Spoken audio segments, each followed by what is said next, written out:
Republic Act Number 1124, an act creating a Board of National Education charged with the duty of formulating general education policies and directing the educational interests of the nation. Be it enacted by the Senate and the House of Representatives of the Philippine Congress assembled. Section 1.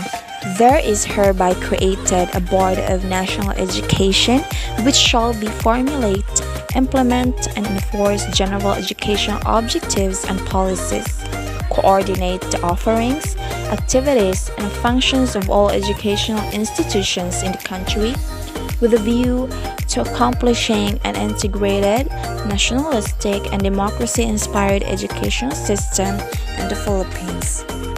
Section 2. The Board of National Education shall be composed of 15 members as follows: the Secretary of Education, the Chairman of the Committee on Education in the Senate, the Chairman of the Committee on Education in the House of Representatives, the Director of Private Schools, the President of the University of the Philippines, the Chairman of the United Nations Educational, Scientific, and Cultural Organizations National Commission of the Philippines. 8 members who shall be appointed by the President of the Philippines with the consent of the Commission on Appointments, 1 from each of the following groups or organizations. First, labor.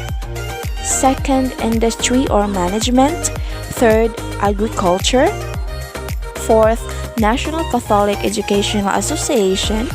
Fifth, Mohammedan or other cultural minority. Sixth, Philippine Association of Christian Schools. Seventh, Philippine Association of Colleges and Universities.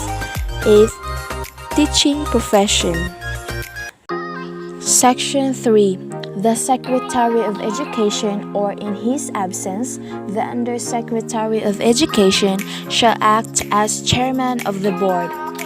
The Chairman and members of the Board shall serve in an honorary capacity and shall receive no compensation or remuneration for their services, such except that they shall be paid traveling expenses to and from meetings of the Board that they attend. Section 4. The Board shall have the following powers and functions. A. To formulate the objectives and basic policies of education for children and adults in conformity with the philosophy and mandate of the Constitution. B. To coordinate the objectives, functions, and activities of different types and kinds of educational institutions of the Philippines. C. To set up general goals of accomplishments for the entire Philippine school systems, the attainment of which shall be the objective of the policies and functions of all educational institutions in the country. Section 5. It shall be exclusive agency of the government for the implementation of educational policies and the direction of the educational interests of the nation, subject only to the constitutional authority of the President of the Republic over executive departments, bureaus, and offices. This act, which is consolidation of Senate Bill number 1453 and the House Bill number 12200, was finally passed by the Senate and the House of Representatives on May 4, 1994 and May 17, 1994, respectively.